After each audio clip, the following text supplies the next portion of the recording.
Last time, on Gaming Through the Ages, I played Kaboom on the Atari 2600, which had great graphics including an 8-coloured sprite and animated sprites. A mad bomber attempted to throw bombs down at me from the top of the screen, and I tried to catch them as they got progressively faster. As this was a high score-based game, there wasn't really an ending or final goal, so I gave myself the challenge of reaching 1000 points. Bad idea. But after spending 52 minutes raging and retrying, I eventually made it to 1000 points. This game made me hate the Atari 2600 right down to its core.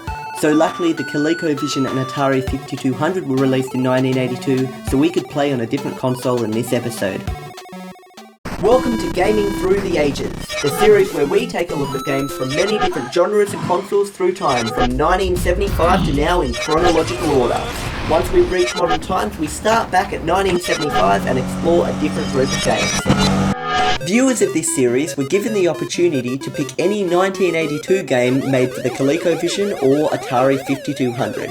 Pac-Man for the Atari 5200 got the most votes. However, after attempting to emulate it on 5 different recommended emulators, downloading 3 different versions of the ROM, and getting the Atari 5200 BIOS from multiple different sources, I got nothing but crashes and errors attempting to play the game. I then decided to just rage quit and instead play the second most voted for game, Donkey Kong on the ColecoVision, which worked right out of the box with the first emulator I tried. Then at the last second before recording this video, someone from Atari Age suggested I use yet another emulator for the Atari 5200, which surprisingly actually worked perfectly. So then I decided to just unrage quit and then play Pac-Man instead. So let's begin. Just before we play, I wanted to mention that Pac-Man was also released for the Atari 2600 in 1982, and this is what it looked like. Due to system limitations, the 4 ghost sprites flickered as they moved around the screen. Also note that when you move Pac-Man up or down, he remains looking left or right.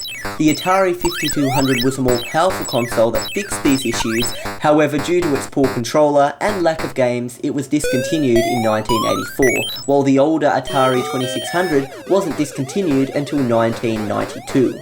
The Atari 2600 had support for up to 128 colours with up to 4 per scan line, while the Atari 5200 had support for up to 256 colours with up to 16 per scan line. This just goes to show that just because a console is more powerful, it doesn't mean it's going to be more successful in the market.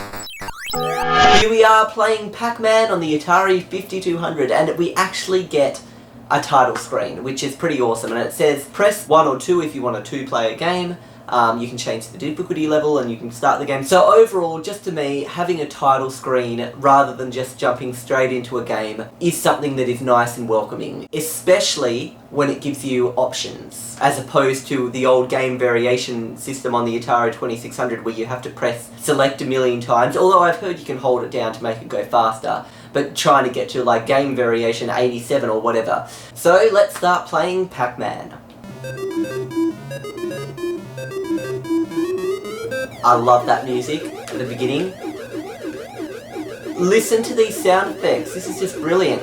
So what our goal is in Pac-Man is we are this little creature. Oh my gosh, I'm being chased. And we're being chased by ghosts, as we are this creature. And they cornered me. So now I've just got 2 lives left. Basically, we have to eat all the pellets before we get killed by those ghosts. So let's go around. Now, as you can see, there's these big pellets over here, like that. And if you get them, you then have the ability to eat the ghosts. Let's go around and keep getting all the pellets. Now, my goal here is not to get a high score, because this is a high score based game. My goal is, first of all, can I eat all the pellets? Second of all, once I've eaten all the pellets, can I have another go of this game and eat all the pellets without getting those super pellets? So that would make it a lot more challenging, because I don't get that break where the ghosts just can't get me. I love the sound effects, I've just got to say. And the music at the beginning was great. Well, there we go, I did it. Now let's try it again without getting those super pellets, and I'm not allowed to die once. No, don't get me, don't get me. Go away, go away, go away. Go away, go away. Go away. No! No! Okay. I'll start that again. I just want to see if I can eat, because I want a goal. I don't want to try and get a high score, I want a goal. Can I eat all the pellets without dying and without eating any of those super pellets that let you eat the ghosts? So, let's try again.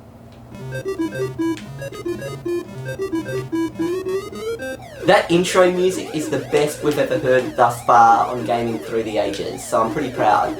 Now, the reason this console kind of failed is because the Atari 2600 already had a huge fan base and this console's controller sucked, but that doesn't really affect me because for every game we play anyway here, I'm using the same controller anyway. Thus far, the ghosts have not been able to catch me, but is my luck going to run out here? I've got to try and not eat this. Oh no. Ah, that's another challenge. Try and get that pellet. Bah! Because those super pellets now become an obstacle in the game with me trying not to eat them. So I've got to try that again.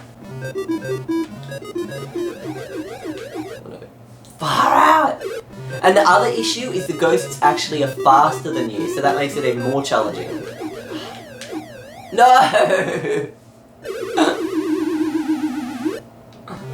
Yes, I did that one.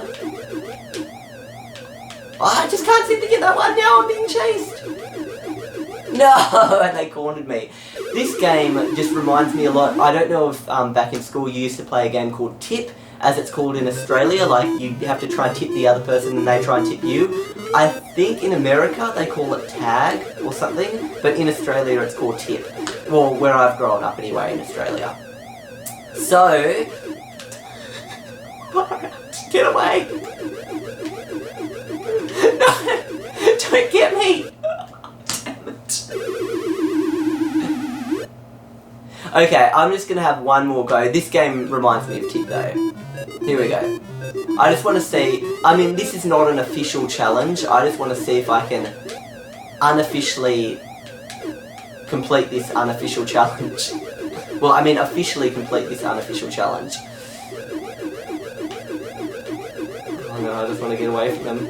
Go away, go away, go away, go away, go away, go away, no! Okay. I'm not going to say it's impossible, but I'm just going to say I kind of give up because I don't think I'll be able to do this challenge of eating all the pellets without eating the super pellets, without dying once. This was a pretty good game, I enjoyed it, but it's not the kind of thing I would want to play over and over and over to get a higher and higher score, because it's not, like, I mean, maybe if the level variations changed each time, but it feels like it's the same thing again and again and again and again, and it just gets old really fast. But overall, this is heaps better than the Atari 2600 version of Pac-Man. So where to next from here? The year in the next episode will be 1983, which marks the beginning of the third generation in video game consoles. The Sega SG-1000, Casio PV-1000, and Nintendo Famicom were all third generation consoles released in 1983. Since the Famicom and PV-1000 were released in Japan only, we may avoid them for the next episode. Leave a comment below and pick a game made in 1983 for either the Sega SG-1000, ColecoVision or Atari 5200.